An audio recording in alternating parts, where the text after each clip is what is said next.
Aujourd'hui, je vous parle de l'écorce qui booste l'immunité, aussi appelée donc le lapacho. Alors Luc, si tu passes par là, en effet, Luc est un lecteur du blog et il m'a écrit un gentil mail pour me parler de l'intérêt de découvrir le lapacho. Son enthousiasme a au fait de me pousser à en savoir plus et à tester.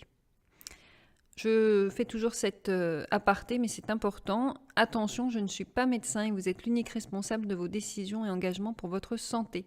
Je me décharge de toute malcompréhension, mauvaise utilisation des informations ici présentées. Et si vous prenez des médicaments et que vous avez un doute ou des problèmes de santé installés, demandez toujours l'avis d'un professionnel, médecin, pharmacien, naturopathe. Je ne partage ici uniquement que mes propres expériences et une synthèse de ce que vous pouvez trouver facilement comme information sur Internet. Donc finalement, le lapacho, c'est quoi ? C'est un arbre sacré des Incas, aussi appelé peau d'arco. Il mesure facilement 35 mètres et lors de sa floraison, il est recouvert de très jolies fleurs roses. Cet arbre est aussi joliment surnommé arbre de vie car il est reconnu et apprécié pour ses nombreux bienfaits thérapeutiques. Pour consommer ce fameux lapacho, on utilise en fait l'écorce interne de l'arbre. Et c'est cette écorce qui va nous servir à réaliser une infusion. Cette décoction a un goût, alors on parle de vanillé, boisé et épicé à la fois. Elle a pour intérêt de pouvoir être bue tout au long de la journée car elle ne contient pas de caféine. Les bienfaits du lapacho. Alors voilà ce qu'on rapporte sur ces bienfaits appréciés et ressentis. Le lapacho régénère et fluidifie et oxygène le sang. C'est un détoxinant du foie, antioxydant, antiviral, antiparasitaire. Il est très riche par la présence de potassium, magnésium, phosphore, zinc, chrome, silicium, manganèse, cuivre, cobalt, bore, argent, or, lapachon, qui est un antibiotique, un anti-inflammatoire naturel. Calcium, fer, barium, strontium, iode, ouais, des choses que je ne sais même pas prononcer. Il aurait une action probante sur l'arthrite, la bronchite, l'anémie, l'ulcère, la gastrite, l'inflammation des intestins et du côlon, polypes, la vessie, la prostate, les rhumatismes, le diabète, tout ce qui est fatigue chronique, anti-inflammatoire, analgésique, diurétique, antiseptique. Il fortifie le système immunitaire. Il lutte contre la constipation, contre la diarrhée, contre l'incontinence.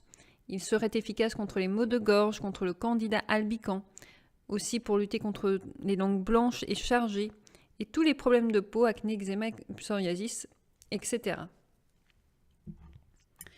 Donc comment préparer le lapacho ? Alors dans une casserole, mettre 2 à 3 cuillères à soupe de lapacho, verser par-dessus de l'eau en quantité, alors 2 fois, moi je prends 2 grosses belles tasses d'eau, et faire cuire, bouillir et retirer du feu après 10 minutes. Laisser infuser encore bien 10 minutes, puis filtrer et consommer. Cette décoction peut être bue tant chaude que froide. Honnêtement, je pense que je la préfère chaude.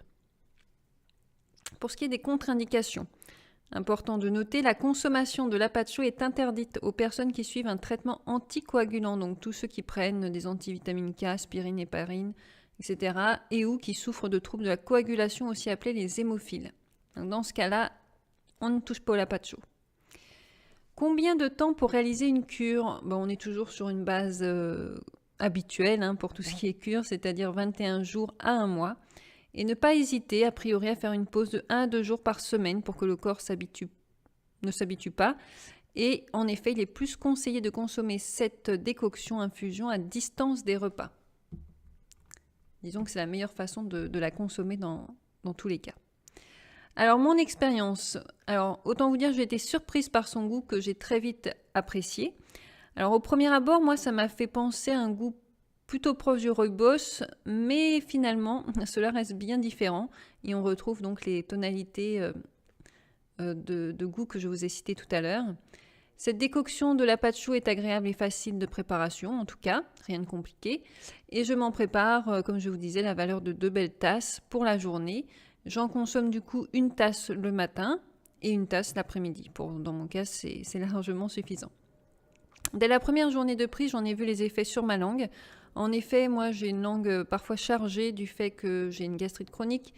A priori, j'aurais aussi un candida albicans comme nombreux. Et voilà, et je ne vous cache pas, et j'ai un foie fatigué. Bon, à part ça, à part la liste est longue, mais Je plaisante, mais en tout cas, non, non. Ça a vraiment eu une action immédiate sur ma langue, et ça, c'est assez appréciable. Et j'en ai été, je ne vous le cache pas, assez surprise parce que c'était vraiment quasi immédiat. Donc de plus, hein, pas de doute, c'est diurétique. J'ai passé mon temps à aller aux toilettes, hein, donc voilà, ça c'est pas remis en question non plus. Donc c'est une boisson qui est très sympa en cette saison, puisque justement elle va rebooster le système immunitaire, hein, qui est très important pour faire face à tous les virus et aléas de cette saison.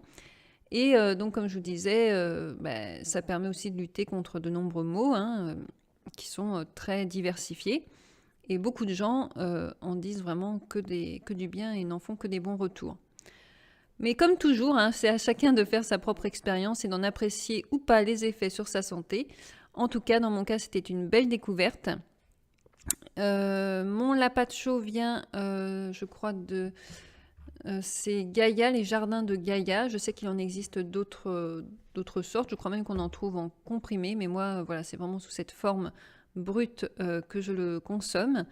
Et le mien, je l'achète sur le site dont je suis fidèle cliente, Onaterra. J'ai même trouvé d'ailleurs un petit livre qui est complètement dédié au sujet, qui s'appelle Se soigner avec le Lapacho. Et je vous mettrai le lien sous la barre d'infos si vraiment vous voulez en savoir beaucoup, beaucoup plus. Voilà, j'espère que cette petite introduction du Lapacho vous aura plu et peut-être vous donnera envie de tester à votre tour. Je vous dis à bientôt.